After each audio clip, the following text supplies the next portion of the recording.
I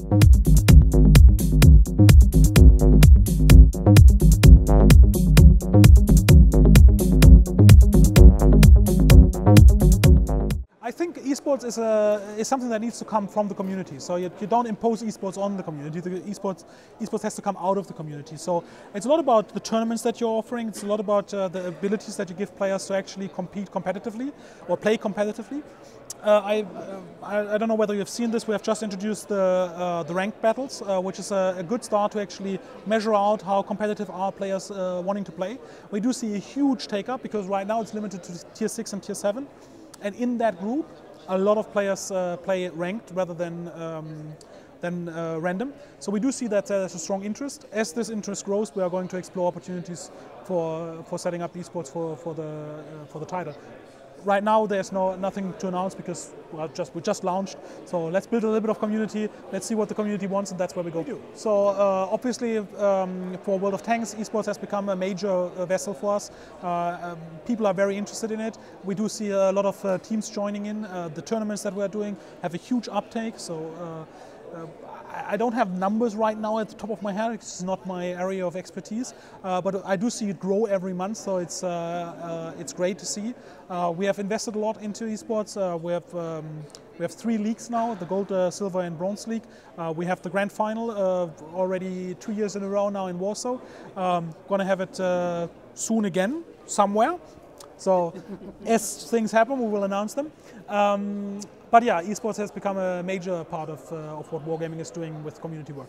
So we need the players to actually support it. That's really how it goes. I'm as a player myself, I do believe esports needs to come out of the hearts of the community. It is not something that you as a company say, now we are doing esports. I think people need to want to play competitively, and once they do, and you see people organize themselves into teams, that's when you offer the avenue for them to do that, and we're very interested in that.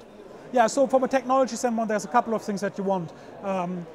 You already mentioned spectator mode. You already mentioned the ease of access of the information of what's going on in the game, to be able to display that so that people can follow what is going on. That's very important.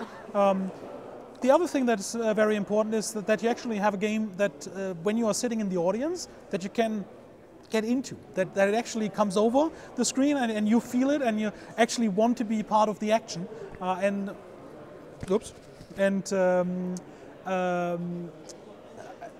actually feel as if you are sitting behind it and controlling it yourself. It's like, no, don't do that, and I think World of Warships delivers that. I don't know, you've seen the very short gameplay demo in the beginning of today's launch event because our presenter Sergey died fairly quickly. But the moment the torpedoes actually came out of that destroyer, it was like, it's good. So in this feeling you need to have. So I think it's both. You need technology, but you need to also have that. And if you don't have the viewability, you can forget about the technology. I do think we have the viewability. We are working very hard on the technology, not only for esports, but also for the ability of streamers or YouTubers to actually make greater videos than they're already doing, and being able to move more freely and more actively with the cameras in the game. So it's definitely something that we're working on and that we're developing. Yeah, so we already work together with contributors across the streaming scene, and then help them with goodies and with in-game content to actually distribute to their viewership. Now, in order to actually organize gatherings where people actually come together to watch your esport, that's also something that I believe heavily comes from the users. So we have had a couple of those actually already in the past.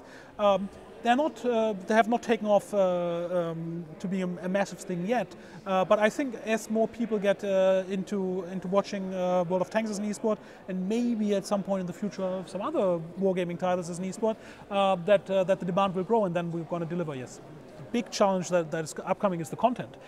As has been displayed earlier, developing one of those ships actually takes the group of people that work on it 7 months. That starts with the fact that you have to actually find the blueprints. You have to go out there, find how was this ship constructed, and it's usually hidden in some archive, a military archive or a national archive or a museum, and you have to dig for it and then find it, make it a digital version. and that takes a lot of time already, just because of the size of the archives and how deep things are buried in them. So that's the first step. Then the next thing is, if the ship actually exists still and it's not sunken or stuff like that, then measuring a ship takes a lot of time. When you measure a tank in 3D, you go there, you set up your equipment, 1.5 days later you're done. With a ship, 1.5 days you're done with the main turret, and then the rest comes. So to actually measure a ship, it takes weeks, so the amount of work that goes into each of those models is a lot. So to your question, obviously we want to deliver more and more content as the game progresses. We've just announced today that we are going to have the German cruisers and the Soviet destroyers coming on the 19th of October. So that's a bunch of new ships that are coming up. And as we progress, we want to introduce new ships. So I think the biggest challenge for World of Warships is really getting all that work done very quickly, so that we can release in good time frames. Now we do think we will be able to handle that challenge, but that's I think for the game the biggest challenge. Well, I think World of Tanks already began that journey and kind of opening the gaming market to a completely new set of audience. A lot of the players that play World of Tanks today and have been playing World of Tanks over the years that we have been on the market have actually never played any game before in their life, because it is actually hitting a niche that in gameplay and in context that has not been serviced or served before by any other game.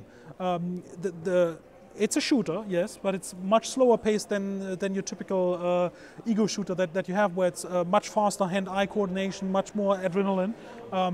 You do get the adrenaline, but it gets in more moderate dosage. So I do think that specific type of gameplay, that niche, is new, and we see that in all the research that we do and when talking to our community, that they have actually not played games before. World of Warships is doing the same thing with a slightly different target audience. There's a lot of crossover, but we do see a lot of uptake in Western Europe, where we haven't seen in some of the countries uptake before. So we do have a different appeal with World of Warships, and that's great. So it's going to introduce even more players to gaming. And we do see, actually, obviously my generation, we grew up with games, right? So I was playing computer games since I was 7 years old. My parents never did. But we do see people, unfortunately not my parents here, I need to talk to them about that, actually entering gaming as a choice of entertainment while they are 50, 60 years old. That's something that was not dreamt of before World of Tanks came around. So I think it's going to change the market quite dramatically, because online games, or games in general, but online games specifically, have if they are done in the quality that Wargaming is producing games in AAA, they actually get the entertainment and production value that gets you excited about spending time in. So instead of going to the movies, instead of doing some other digital entertainment, you actually do games now, and that's great. That's great for the industry, and that's obviously also great for us.